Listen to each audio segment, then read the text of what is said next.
Ang bilis matapos ni Carla sa exam. Nakita ko siya, binangondigo. Sambukayin natin siya kay Wag Ma.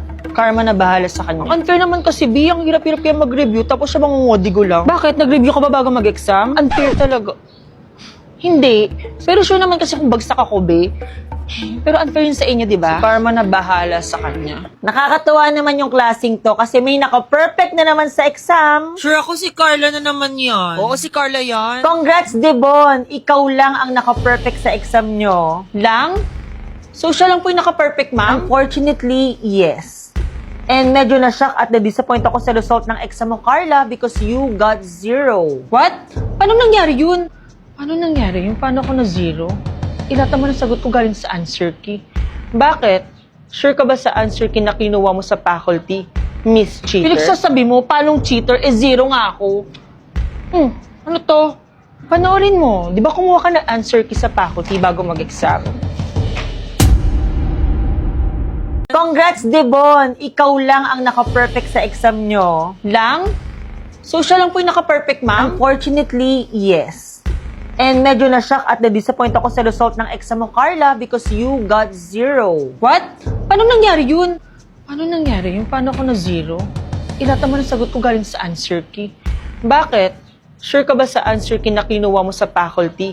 Miss Cheater? Pinagsasabi mo, paanong cheater? Zero nga ako. Ano to? Panoorin mo. Di ba kumuha ka ng answer key sa faculty bago mag-exam?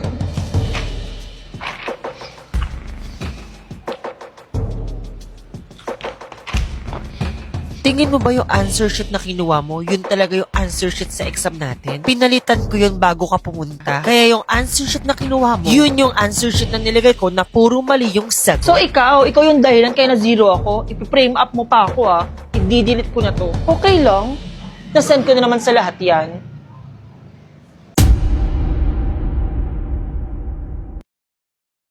Class, see you tomorrow! Ma'am, tulungan ko na po yung sa gamit Naku, nyo. Christine, the best ka talaga kahit Ito naman si ma'am ng bola pa. Sus, bait-baitan, pero binabackstab naman si ma'am. Si ma'am, abusado. Puro utos na lang kamo. Kala naman niya, pinapasahod niya ako sa pagbitbit ng gamit niya. Oh my God, ano yun? OMG ka, Matit! Sintahin ng pabango. Ganito rin yung pabango mo? Oo, tigan din yung pabango ko. Kaya pala ang bango mo lagi, ti. Thank you. Napaka-plastic talaga. Parang kahapon lang sinabihan mong amoy putok si Mate. Matet, alam mo bang sinabihan kay Christine kahapon na amoy putok ka daw? Tapos sasabihin niya, ang bango-bango mo today? Plastic-plastic niya talaga. Totoo ba? O bakit parang hindi ka galit? Kilala ko kasi si Christine eh, kaya sure ako hindi talaga siya yung nagsabi nun. Eh sino? Eh siya lang naman talaga nagsabi nun. Tsaka matagal ng backstabber yung babae yan, kahit nga ako binabackstab din. Mabait talaga si Christine. Kababata ko siya, kaya kilala ko siya. Kaso may sikreto kasi siya. Sikreto? Anong sikreto niya? Good morning. Ang aga-aga din nakasimangot ka. Alam mo, maaga ka tatanda. Okay, edi tumanda. Eh, alam mo, ang ganda mo talaga sa bagong DP mo ngayon, in fairness sa'yo. Totoo ba? Edi thank you. Bakit parang di ka naniniwala sa sinasabi ko? Tingin mo ba nagsisinungaling ako? Good morning, class. Labas niyo Ay, ayan na si ma'am. Pag-uusapan na. Okay, see you tomorrow, class. Ma'am, ako na po magbuhat ng gamit niyo, ma'am. Ang ganda-ganda niyo pa naman today, tapos magbubuhat lang kayo. Tutulong daw.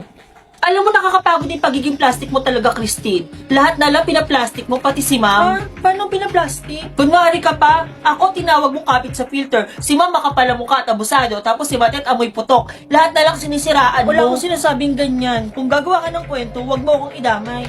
Wala, nag-walkout si Christine. Nag-walk out kasi guilty yan. O ngayon, napahiya talaga siya. Sabi ko sa'yo, pumunta ka muna sa bahay nila. Dapat hindi mo ginawa yun. Bakit? Basta pumunta ka na lang, sasamahan kita. Ito yung bahay nila, Christine?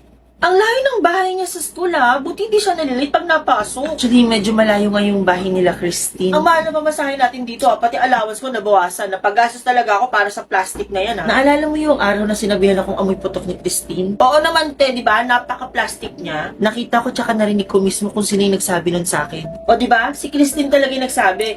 Narinig at nakita mo naman pala, ba't hindi ka nagagalit? Huwag ka na maingay, ayun na si Christine. Bakit parang dalawa si Christine? Isa lang si Christine. Nakita mong isa, yun yung kakambal niya, si Crystal. May kambal siya? Oo, may kakambal siya. Si Christine yung mabait, si Crystal Yung yung... masama. Oo, siya yung masama. And siya din yung naninira sa inyo, hindi si Christine. Si Crystal talaga. Eh bakit parang di ko sila nakikitang magkasama sa school? Ano? Sino kasi? yan? May tao ba dyan? Te, sabi ng lola ko, yung sementeryo sa tapat ng school natin, kumukuha daw yun ng buhay kapag malapit na daw yung November 1. Totoo ba, te? Wala, te, nakakatakot naman. Doon pa naman tumatambay yung binibilang ko ng fishbowl lagi. Scary, di ba? Pero alam mo anong mas nakakatakot? Yung room number 13 sa kabilang building. Te, di ba bawal pumasok doon? O sabi nga ng mga senior natin, te, may multo daw doon. What if pumasok tayo doon tapos mag-spirit of the glass tayo? Te, wala tayong Ouija board tsaka baso. Eh di mag-spirit of the coin na lang tayo after uwian. Eh, buti na lang walang nakakita sa atin. Huwag ka nang maingay, mag-start na tayo. Sure ka na ba? Natakot ka, no? Hoy, hindi, no? Tara na, mag-start na nga tayo. Spiritu, Spiritu, magpakita ka sa amin. Spiritu, Spiritu, magpakita ka sa amin. Di, wala naman talaga, hindi naman talaga to totoo eh. Alam mo, ano mas magandang gawin natin? Kumain na lang tayo ng fishball. Diba sabi ko sa'yo, sarap ng fishball ko lang. Hoy, tumingin sa dinadaanan nyo! Oh my God, di muntik na tayo doon. Akala ko nga, makikita ko na si Santi. Text ko lang si Mama, wait. Oh my God, naiwan ko ata yung cellphone ko sa room number 13. Be, hindi pwedeng wala yung phone ko, Be. Hindi pa fully paid yun. Kaya nga, babalikan natin dito, di ba? Teka, Be, bakit ganun? Bakit may nagkaklase sa room number 13? Di ba bawal pumasok dito? Te, bukas na lang natin balikan yung phone mo. Nakakaya sa mga nagkaklase yun. Anong magbalikan, te? Hindi pa nga bayad yun, te. Paulit-ulit ka naman eh. Buti parang ang weird sa room number 13. Paano weird? Di ba, te, uwian na natin? Bakit may nagkaklase doon? Tsaka napansin mo yung mga damit ng mga nagkaklase.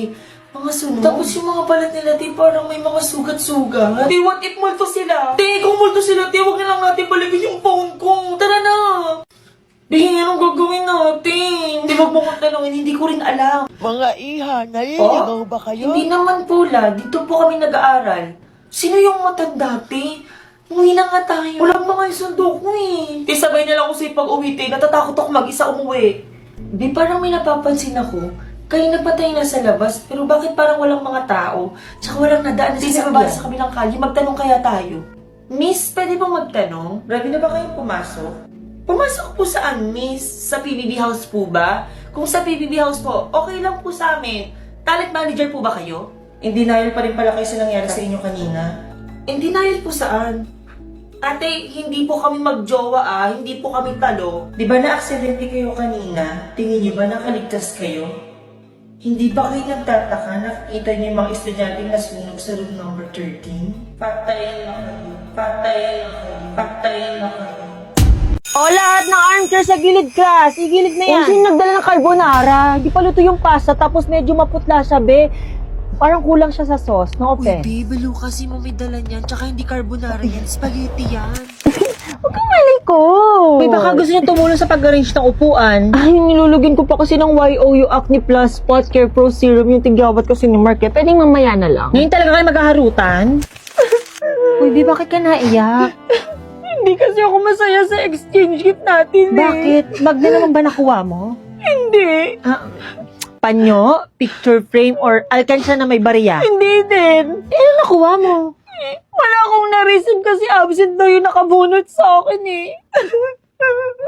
Okay, bring me something sweet. Ma'am, baka ito ma'am sweet. Labot ako. Di ba sweet ka naman talaga? Sweet ka sa akin, sweet ka kay Jonah. Tapos kanina, sweet ka kay Cheska. Kala mo di ko nakita, naghaharutan kayo. Okay, ito naman. Bring me something mabilis. Ma'am, ito ma'am, mabilis. Ang YOU Acne Plus Spot Care Pro Serum. Mabilis makawala ng pimples. In just 12 hours lang, may makikita ka na agad na improvement sa acne mo. At yung acne marks, magpe-fade kasi meron siyang 4% niacinamide. Totoo po yun, ma'am. May cooling effect pa po siya sa skin. Nilagyan po kasi ako kanina ni Cheska. Parang kung sira nakakaya kay ma'am. Sabi ko ni, may something talaga sa inyong dalawa eh. Nag-aarutan talaga ako kanina eh. Napakamanluloko ko talaga, Mark. Anong nangyayari, class? Be, ha? Be, ano nangyari sa'yo? Ba't kaya itsura mo? Hindi pa kasi ako nakakatulog, Be. Kakagawa ng mga requirements natin. Ano nga ulit ipapasa natin this week, Be? Anti lang yan, wait lang. Nilista ko yun dito. Chapter 1 sa research, tapos plate sa major subject natin, tapos gagawa rin tayo ng scale model. And then, talang buhay sa minor subject natin, wag mong kakalimutan yun, next week na submission nun, performance video para sa PE natin. Yun lang. Ang unti nga. Ba't ka naiyak, Be? Ano kasi, Be, nag-review ako, Be, pero walang napasok sa utak ko. Ay, tanong review ko wala talaga. Pero nung high school ako, Be, 8 subjects sabay-sabay. Kaya kong aralin yun, tapos may natututunan ako. Pero ngayon, Be, isang subject lang. Wala talaga. Wala tayong choice, be. Kailangan natin gawin yan. Pinili natin yung course na to. Laban lang. Tapos na rin ako sa wakas. Ay, tapos ka na, be? Oo, be. Pwedeng patingin niya ako ng papel ko kung may nakalimutan ako. Sige, check ko, Parang okay naman tong papel mo, be. Pero parang may nakalimutan ka. Ha? Anong nakalimutan ko? Nakalimutan mong mag-head and shoulders! Nung nakaraan pa kita napapansin, be, kamot ng kamot. Baka dandruff na yan. Yung schoolworks natin, hindi natin choice yan. Pero yung dandruff, be, choice mo yan. Dagdag isipin pa tuloy yan sa schoolworks natin. Saan ka pupunta? Ha? Uuwi muna ako, be. Maliligaw ako. Nakalimutan ko rin kasi. Be, tingnan mo tong post ng Jollibee, oh. Sabi, kahit small win daw, sineselebrate. Alam mo, may naalala ko dyan. Nung bata ako, nag-Jollibee kami ni Mama nung natuto ko magbasa. Basahin mo yan. Ka. Ka. La. La. Baw. Baw. Kalabaw. Kabalaw. Kabalaw? Basahin mo ng maayos na para mag-Jollibee tayo mamaya. Bilisan mo. Kalabaw. Ay, wow. Gumagaling talaga kapag may Jollibee. Jollibee tayo, ah. Small win ko yun dati. Ako naman, be. Favorite ko yung Jollibee Super Meal. Tapos binilan ako ni Mama nung graduation ko ng grade 6. Sorry, Ma. Hindi ako kasama sa grade honors. Ano ka ba? Okay lang, nak. Ang mahalaga, nakagraduate ka. Big win mo na yan. Tara, Jollibee Super Meal tayo. Di ba favorite mo yun? Celebrate natin yan. Thank you po dito, Ma. Super favorite ko po talaga to. Nakakalas naging bata, no? Automatic Jollibee kapag may isi-celebrate. Ano ka ba? Pwede rin naman tayo mag-celebrate ngayon ng small win and big win natin. O, di ba nakapasa tayo sa exam kanina? Oo. O, edi i-celebrate natin. Tara, Jollibee Super Meal tayo. Hashtag super deserve lahat ng favorite natin in one plate. Deserve mo yan, be. Deserve natin to.